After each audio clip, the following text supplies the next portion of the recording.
And I'll mute all also. And okay. So I want to continue our discussion of the article that was in the New York Times Magazine section a week ago, just a week ago. And we had a lengthy discussion just about the introduction to the article itself.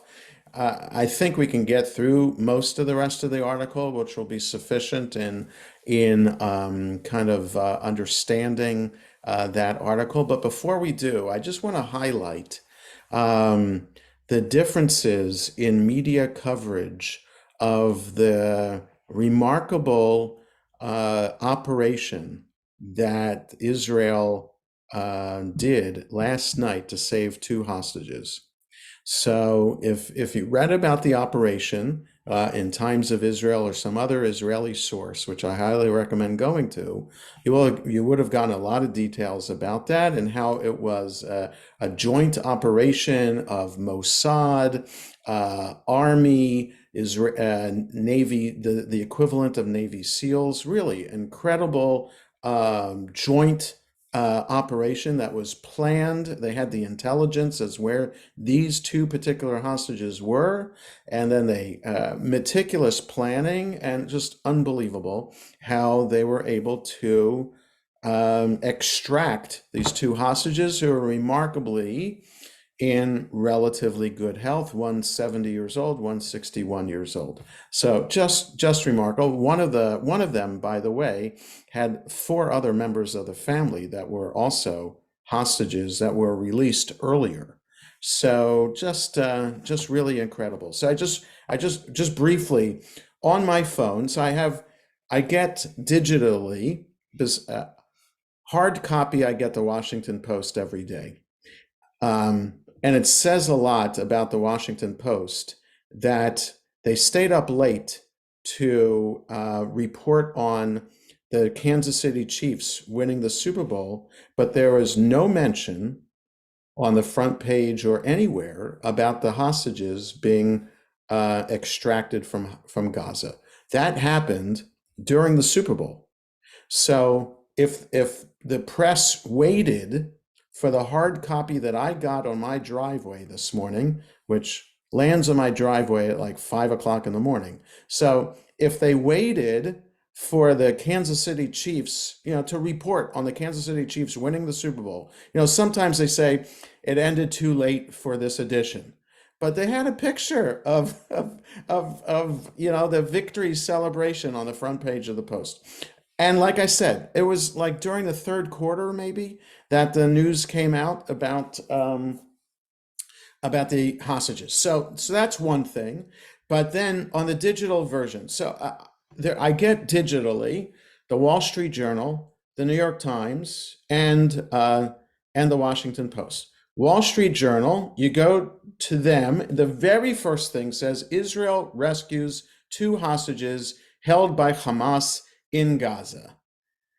Then in the small print under that big headline, it says the raid and airstrikes, which health authorities in Gaza said killed dozens, came as the Israeli military prepares for a larger operation to enter Rafah. Okay, but the big headline, Israel rescues two hostages held by Hamas in Gaza. Yes, Barbara? You have to unmute. I wanted to add that CNN did have a big. All right, but yes, okay, that's good. I'm just giving these three. Just that's all. Yeah, but I want to point out the difference between these three sources. So Wall Street Journal, Israel releases two hostages.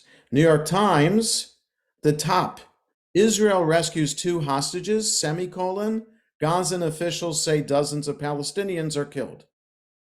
Okay, so in the bold print, right, in Wall Street Journal, the small print, dozens of Palestinians are killed. Focus only in the bold on Israel rescues two hostages. In New York Times, bold, Israel rescues two hostages. Gazan officials say dozens of Palestinians are killed. Okay, so that's all the bold. In Washington Post, the top of again, All three have this as the top. But Washington Post says dozens of Palestinians dead, Gaza officials say, in Israeli raid that rescued 2 hostages. So they all say the same thing, right? All say the same thing, but what they decide to bold and what they decide to put first speaks volumes about the perspective that each newspaper has about Israel and about Hamas and about Palestinians. Okay, so that in a nutshell is really how we need to be open, eyes wide open when reading the news. And that when we think the Washington Post advertises, on its masthead, we're on an independent newspaper, we're seeking the truth. Okay, but it's with big air quotes around it, because truth, even truth, is in the eye of the beholder. So the truth for the Washington Post is that dozens of Palestinians are killed. Oh, and by the way, even though it's in bold, Israel was rescuing 2 hostages in the process. Wall Street Journal's perspective is Israel rescues 2 hostages. Oh, and by the way, collaterally, dozens of Palestinians were killed. Okay, so the truth is Israel rescued 2 hostages. The truth is dozens of Palestinians were killed in the process, but it all depends on our perspective on this. I remember quite clearly that when I was in college, I took a class about marketing or media and marketing or something like that. It was just about media perspectives. And I took a chance. I was a naive college student, and this was 1982, maybe. Whenever Sabra and Shatila refugee camps in Beirut happened, it was like a week after that or 2 weeks after that. The project was go to 2 different newspapers, 2 or 3 different newspapers, and show the differences between them about reporting about a particular event. So stupid, naive college student me, I decided to do Time Magazine and I guess the Philadelphia Inquirer and some other place about how the headlines about Sabra and Shatila, right? Was it Israel's fault that the Lebanese militia uh, went in there to kill the Palestinians? Was it independent? Was Israel? Okay. So I just remember clearly that taught me a lot about that you can't take for granted that every newspaper is going to report the same event the same way. Okay. And so this was remarkable to me. It was remarkable to me that when I took my Washington Post off my driveway this morning, there was nothing in it about the Israeli hostages being saved. Okay, that just speaks volumes to me. And I have debated whether I should cancel my subscription to the Washington Post. I don't know. Lenore likes to read every single page of a newspaper, and she doesn't read it on the day. Shabbos afternoon, that's her activity to read all the newspapers that have piled up during the week. So there are some, some articles in Style or in the Book Review that for that we get the paper. But for everything else about it, especially about Israel, it's very frustrating.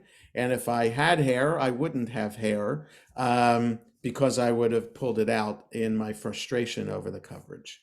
Okay, so that as a backdrop to my screen share as we go back to that article in the New York Times Magazine to understand then why these different perspectives exist about the history of Israel and the British Mandate. Okay, so And that's why it's important for me to go through this a bit to understand that even these are scholars, right?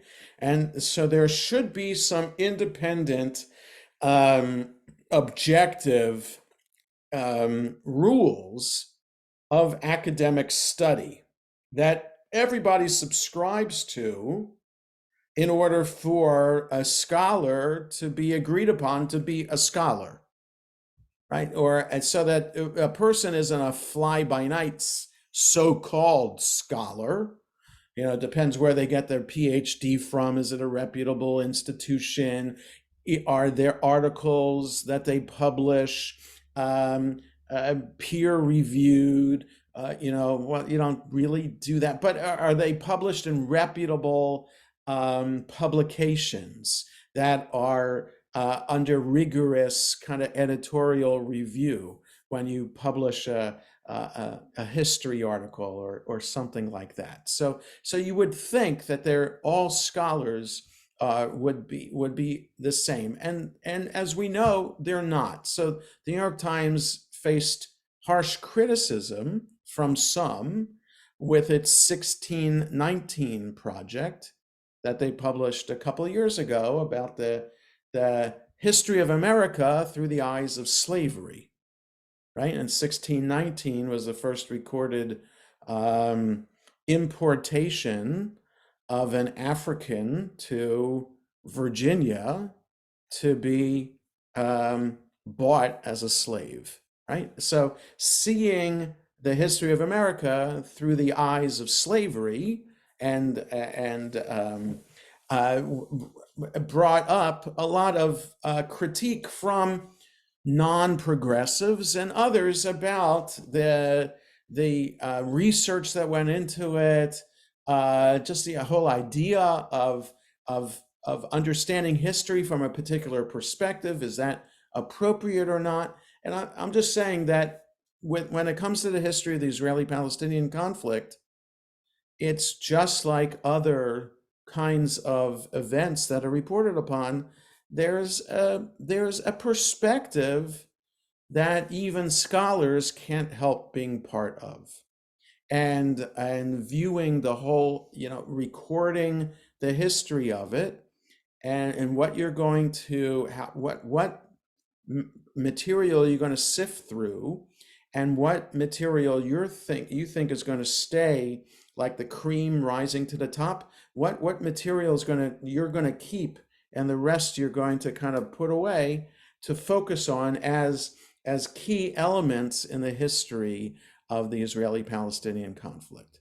So this Emily Bazelon, who's the staff writer for the New York Times, who organized this panel of 6 scholars, said the Mandate for Palestine, written in 1920, stood out for its international commitment to the establishment in Palestine of a national home for the Jewish people. So she asks, why is 1920 a good place to start the story of conflict between Israelis and Palestinians? Okay, so here's a Palestinian responding. The British Mandate was critical in laying the grounds for the creation of the State of Israel and the prevention of the creation of a Palestinian state. Zionism was only able to take root in Palestine because the Mandate recognized Zionist organizations as representative of the Jewish population and as self-governing institutions, basically creating the structure of a quasi-state. It did this by incorporating in its text the Balfour Declaration, which the British issued in 1917. So Lina Dalashe, this Palestinian scholar, is suggesting that the British Mandate already was predisposed to the creation of the State of Israel and the prevention of the creation of the Palestinian state. So as a Jew who studied the history of that period, that is a remarkable statement, because I would understand the whole history of the British Mandate as the British being so anti the Jewish population in the land of Israel, in British Mandatory Palestine, and pro-Arab population. the British did everything in its power to restrict immigration, Jewish immigration to Israel. They closed the borders, which led to the Haganah, the Jewish underground army, trying to help arrange boats to dock offshore and to, at night, go and offload the passengers from those boats and quickly bring them into Israel, into kibbutzim, before the British army knew what the Haganah was doing. So this whole period of illegal immigration, and illegal is in air quotes because, again, also perspective. From the Jewish perspective, we see immigration to the land of Israel as not illegal, but fulfilling an ancient dream, right? But it's illegal because the British were in charge of the land, and they set up the bureaucracy through which the legal channels were created in order for people to enter Israel. Okay, so from my perspective and from my study of the history, the British were not predisposed to the establishment of the state of a state of Israel, a Jewish state of Israel, but rather did everything in its power to prevent it. Okay, even though footnote number 5 refers to this, the Balfour Declaration provided no guarantees, but said the British would view with favor establishing a national home for Jews in Palestine. It was a response to lobbying by leaders like Chaim Weizmann, then president of the British Zionist Federation. Right? Okay, so it was a letter that Lord Balfour wrote to whatever Rothschild was living in England, the representative of the Rothschild family, and Chaim Weizmann and other Zionists, saying, yeah, we look favorably upon it, see what you can do. But then the British, in the meantime, were running affairs in British Mandatory Palestine. So again, it's fascinating to me that Lina Dalasha sees already 1920 as a fait accompli, that the state of Israel was going to be established.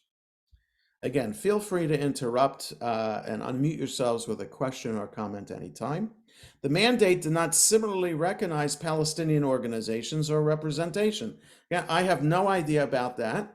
And if she's right about that, because when I studied the history, it was through Jewish eyes, and the history of the establishment of kibbutzim and Theodor Herzl, Chaim Weizmann, David Ben Gurion, Achad Ha'am, all these other leaders in the early Zionist movements. I'm reading the history from the Jewish side, and it tangentially mentions the Arab side. It's not called the Palestinian side, by the way. As we talked about last time, there's no such thing as an Arab Palestinian people. There are Arabs who live in a land that sometimes was called Palestine.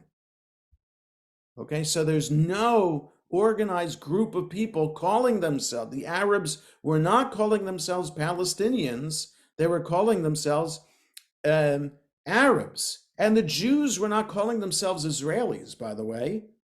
There was a debate in 1948 as to what the state of Israel should be called. When the Jewish state was going to be established, the leadership, the Jewish Council of which became the Knesset, debated what the name should be called. And some said Israel, but some said Judah, because to represent biblically the southern kingdom of Israel was known as Judah, and Jews, therefore, Judaism related to Judah. Right? So, and there were a couple of other names that were thrown out as well. So this whole idea that predisposed to the creation of the state of Israel, there was no Israel, there was no Palestine. There were Jews who were organized, and there were Arabs who were semi-organized. Okay. The mandate did not similarly recognize Palestinian organizations or representation. The majority, the Palestinians, were only mentioned, and so I'm just leaving this like this, Palestinians. But we should understand these are Arabs living in Palestine, okay? As opposed to Arabs in Israel today who would like to see a state called Palestine established. All right? It's important for us to understand this. The majority of Palestinians were only mentioned in the negative as non-Jewish communities given civil and religious rights. That meant the Palestinians were trapped, as the Columbia professor Rashid Khalidi says, in an iron cage.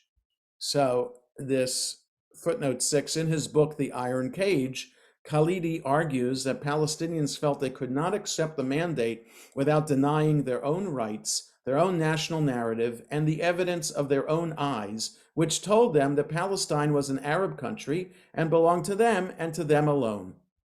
All right, so it's, in other words, the British mandate's role, objective was to run affairs in the land of Israel, and which they are calling Palestine, the British called Palestine, the League of Nations called Palestine, until such time that the native population could take over. Okay, as we read last time. Okay, so are they in a cage? I don't know. I mean, the Jews could have felt the same way. How are we going to establish? So the Jews were more organized. Is that wrong? And are we supposed to be villainized because we were more organized than the Arabs were? The structure of the mandate prevented them from being able to have national rights or sovereignty, and that set in motion the developments in 1948 and after. That's completely false. I mean, how is it that the Jews are able to organize and the Arabs weren't? The Arabs could have definitely been more organized if they wanted to, but it's perhaps the Arabs had competing ideas. You know, a lot of the Arabs were farmers. Well, they care. Perhaps I'm not denigrating them. I'm just saying they just wanted to farm their land. They weren't thinking in nationalist terms. And again, it's not their fault that they weren't thinking that way. But the Jews coming in from Europe were already predisposed to think nationalistically because that's how they were raised in Europe. Secular Jews, non-Orthodox Jews in Europe were part of European culture, and European culture was all about nationalism and democracy. So Lori wrote a question in the chat. I believe that Britain also offered the Arabs living there a state. Is that correct? No. The United Nations in 1947 declared in its partition plan there would be that the British mandate Palestine would be divided into an Arab state and a Jewish state.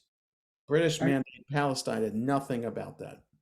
I think during the Great Arab Revolt that happened during World War I, Yeah. that was part of the deal to get Faisal, I think that was his name, to support the British against the Turks, is that they made some promises to them that implied there'd be a state. There's that too, absolutely. So yes, many Arabs though supported the Ottoman Empire, which supported Germany, and other Arabs supported Britain. So the Jews supported Britain, and the Jews who were living in mandatory Palestine, or even before, I think tried to serve in the British Army. Like there was a regiment that tried to be formed. Certainly that happened in World War II, that Jews became part of the British Army. And then also in World War II, the Arabs again mostly sided with the Nazis.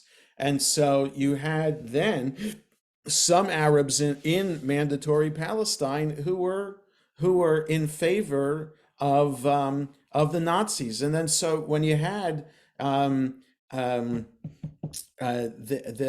Germans in Egypt, right, so threatening at the southern border to British mandatory Palestine, that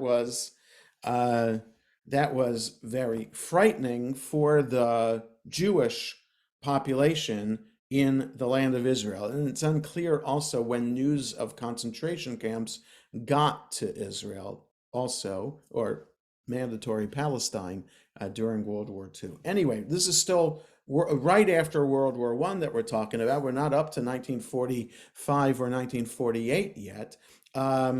Okay, so this scholar, this other Palestinian, Salim Tamari, says the Mandate period completely thwarted the possibility of a common notion of citizenship. There was a period at the end of the Ottoman era when the new constitution was adopted in 1908, establishing equal citizenship for all Ottoman subjects instead of dividing Muslims from non-Muslims. Language was a very important articulator of national identity.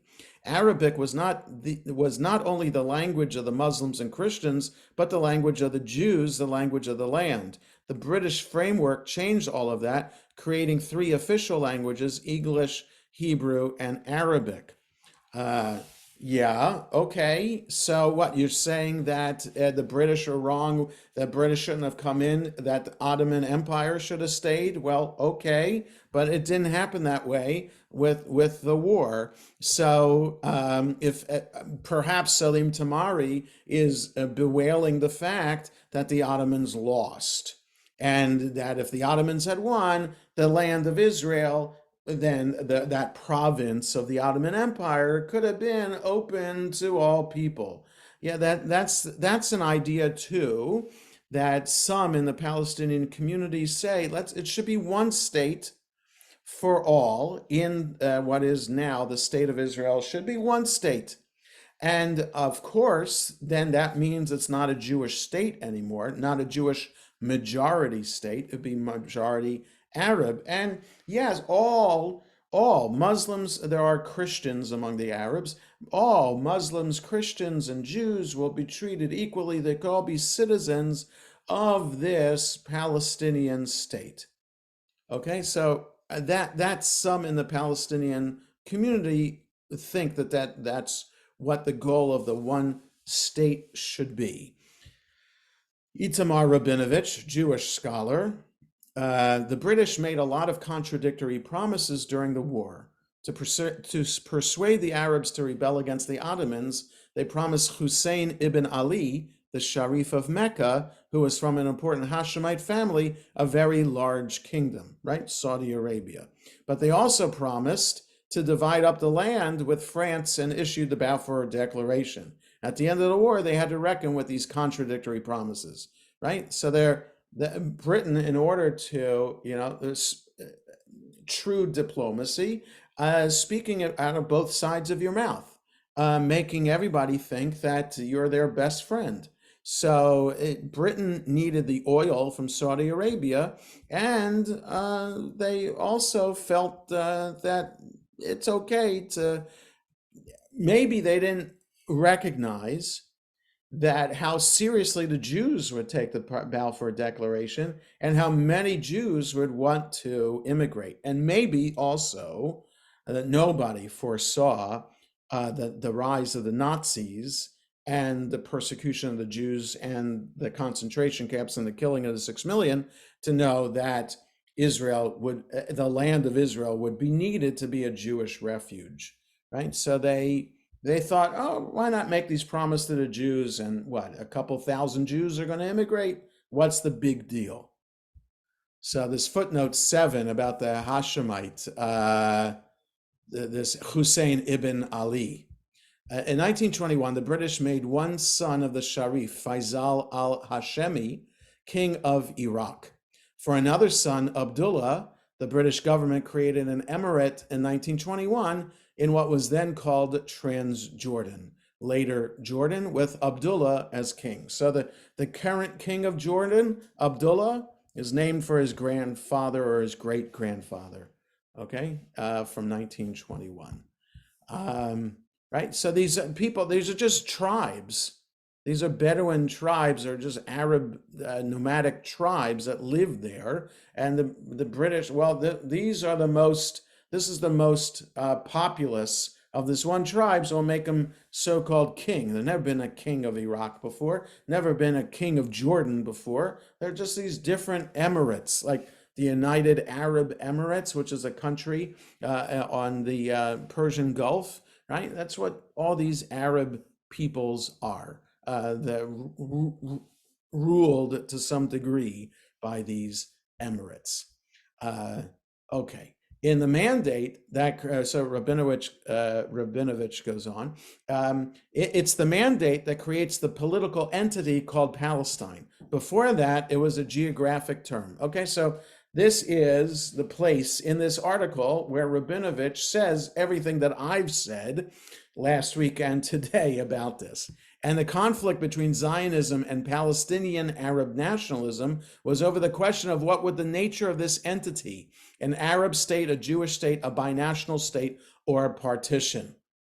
In 1920, we speak about Jews and Arabs. It's only in 1948 that the Arabs become Palestinians and the Jews become Israeli. That's what I was saying before, right? There's no such thing as Israeli Jews before the state of Israel is established.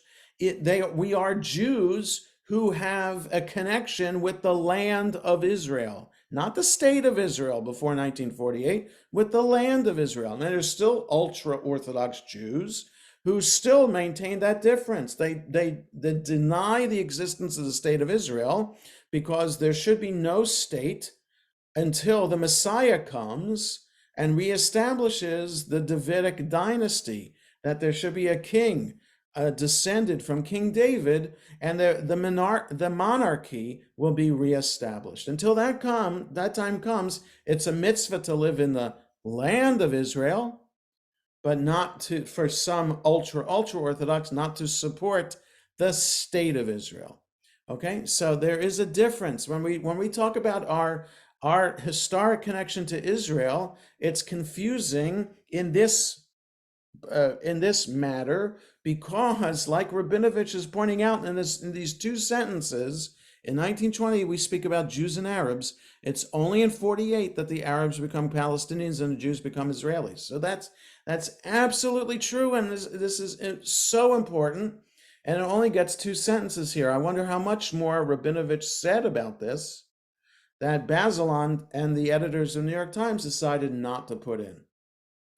So Dalashe, Palestinian scholar who we saw before, I don't agree with that.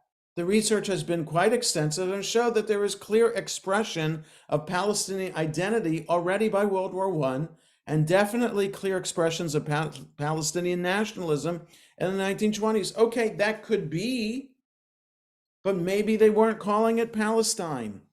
Maybe Arabs were starting to organize themselves. Again, it's all a matter of perspective. In 1920, in fact, one of the first mass violent outbursts occurred during the Nebi Musa procession, where Palestinian national leadership objected to Zionist plans in Palestine. So what is this? Footnote 8.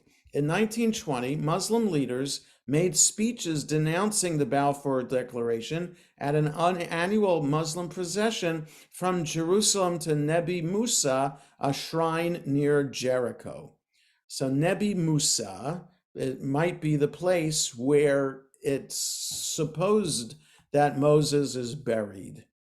So if it's near Jericho, it would be in what is now Jordan.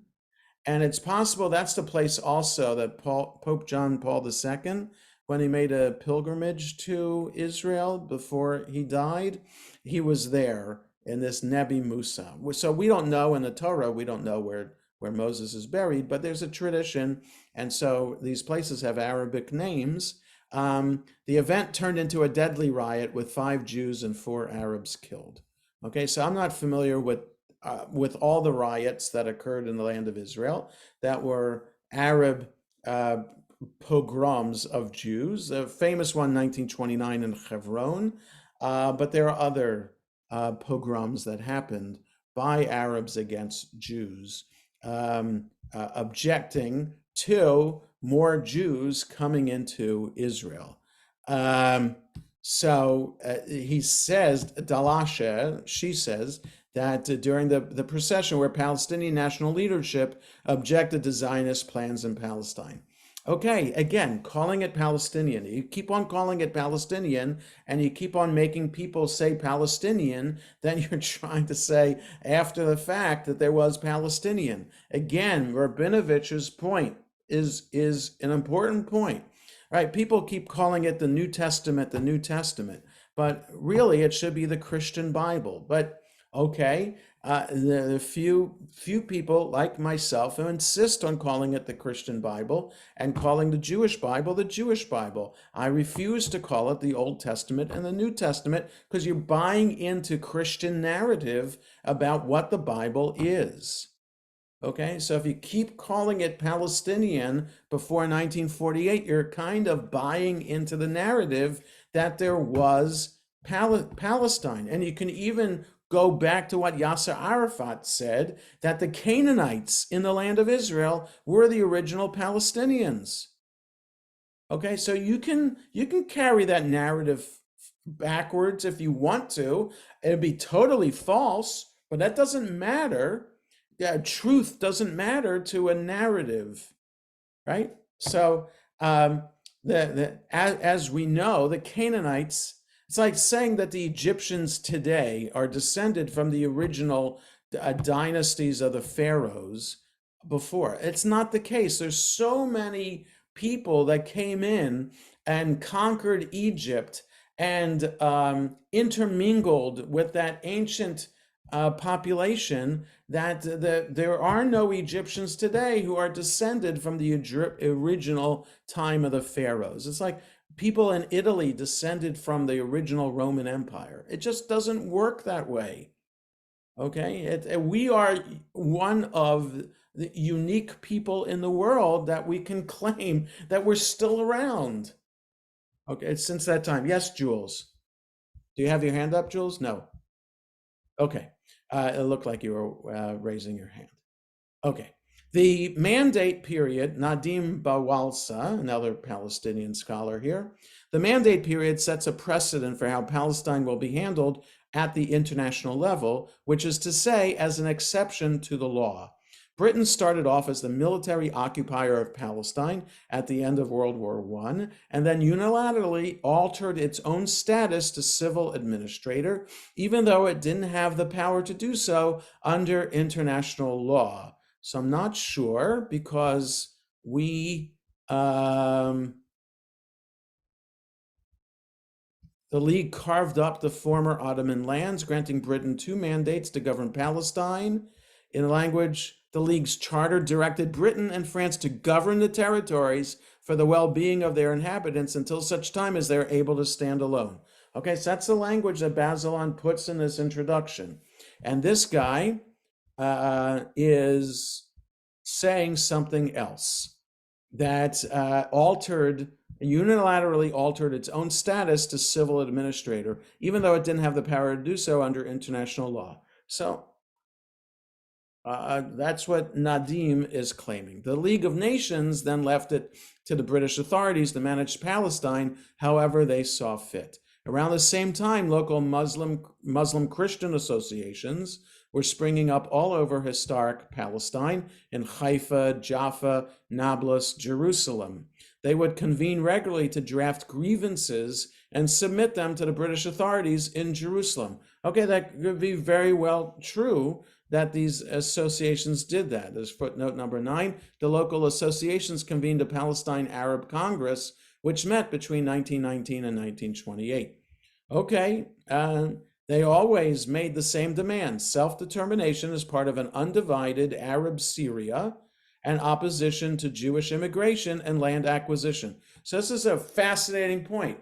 While claiming historic Palestine, this National Congress, this Palestine Arab Congress, is looking for self-determination as part of an undivided Arab Syria. So an undivided Arab Syria would mean that Syria, I think what this means is that they're calling what is the land of Israel, what they say is Palestine, would be Syria, would be part of, so the entire land of Israel, as we know it, and Syria as we know it, which could also mean Lebanon as well, all part of this bigger province known as Syria. Okay, so here this person is shooting the argument that it's always Palestinian in the foot by saying that they wanted an undivided Arab Syria, not a Palestine. So the British were very much aware of exactly what it was that the Arabs or the Palestinians wanted. but to serve their own interests, they pitted the Palestinians against one another. That could very well be, and they also could have pitted the Jews against each other as well. Right after the Nebi Musa riots, they sacked the mayor of Jerusalem and appointed Ragib al-Nashashibi in his place. He was of the Palestinian nationalist elite who opposed Zionism, but he was more obedient and agreeable to British interests. The British also created the Supreme Muslim Council to oversee Islamic property, endowments, schools, and courts, and appointed Hajj Amin al-Husseini from a rival elite family to head the council as the Grand Mufti of Jerusalem. That council is still there today. It's known as the Waqf, W-A-Q-F, and Israel always talks with the Waqf about what happens on the Temple Mount, and which the Arabs call Haram el Sharif, and of course we call the Temple Mount. And the Waqf has exceeded its authority by bringing in construction equipment to level the area, disregarding any kind of archaeological material that could be there, and bulldozing that material over the side. And so that has left the Israel Antiquity Authority to run a constant professional architectural dig there that has uncovered priceless material from the history of that Temple Mount, proving that there was a temple in Jerusalem that was built by King Solomon. Okay, but the idea of why the Waqf bulldoze the area is to, hide, to try to cover up the fact of history, and this is not blaming them, but you can see this in Spain, right? So there, in several places in Spain, you can see what is a church today. I think this is in Seville. If it's not Seville, it's Toledo. One of those places, there's a church that is on a spot where there was a mosque, on a spot where there was a synagogue. So all three religions are represented in the architecture and artwork still maintained in this one particular church today. So that's just common. There's so the Romans knocked down the temple in Jerusalem, and 60 years later, Emperor Hadrian built a Roman temple on the spot. So it's already a revered spot. Make it revered now to the new religion on the spot. So that's just common. So why is there a mosque and a shrine on the Temple Mount? Because that has historically been a holy place, and then Muhammad, in a dream, ascended to heaven from Jerusalem, which makes it then a holy place in Islam. So the British had set up this council, this Supreme Muslim Council in Jerusalem. 10. Al-Husseini was chosen from Mufti by the British High Commissioner of Palestine after he stated his earnest desire to cooperate with the government and his belief in the good intentions of the British government toward the Arabs. According to Rashid Khalidi, a Mufti can issue rulings based on Islamic law. Yeah, okay, so that's what a Mufti is. So there's the history. He's the first in the series of Muftis in charge of the Muslim Council overseeing the Temple Mount. It's essentially just the Temple Mount itself. Okay, and of course, all this falls short of, he was seen as more of a people's leader, but he also collaborated with the British. Well, it would make sense, of course, if British would only want to appoint someone who would support the British. Why would the British want to put in someone who opposes the British being there? The point is that during the 20s and early 30s, Palestinian nationalists could oppose Zionism all they wanted, so long as they didn't get in the way of Britain's goals. And of course, all this falls short of actually giving the Palestinians national and territorial rights. Okay, you can argue the same thing, that why was the British taking so long to have Jewish rights, national and territorial rights in the land. Okay, but again, this is competing narratives as to the story behind the Israeli-Palestinian conflict. Derek Pensler, a Jewish scholar, many Zionists wanted to believe that they represented progress. They would come with their technology and electricity, with better farm machinery, and improve everyone's lives. Zev Jabotinsky, whose version of Zionism was a precursor to Likud, the party of Benjamin Netanyahu, had a more realistic vision. He said, "Don't condescend to the Arabs. They have every reason to oppose Zionism, and they will do so until they are met with overwhelming force." In his 23 essay, this footnote, The Iron Wall, that's interesting, The Iron Wall, and you have this other guy who wrote The Iron Cage. Okay. Jabotinsky wrote, "As long as the Arabs feel that there is the least hope of getting rid of us, they will refuse to give up this hope in return for either kind words or for bread and butter, but because they are not a rabble, but a living people."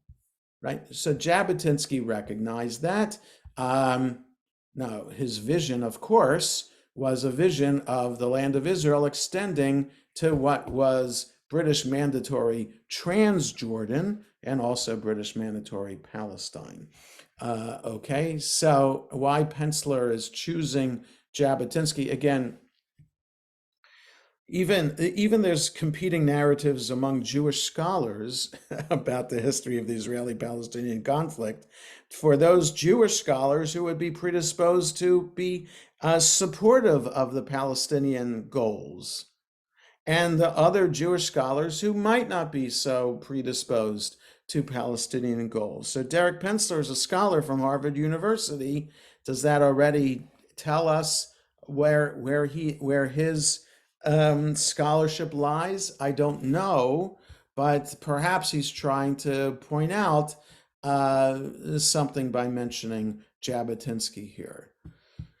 Rabinovich, in 1923, the British offered to have a legislative council in which the Arabs would have had a larger share than the Jews, but they boycotted the elections for it. And that's the Arabs boycotted this. And this is a theme I think we need to follow all the way from 1920 to 1948. The theme of missed opportunities, mostly by the Palestinians.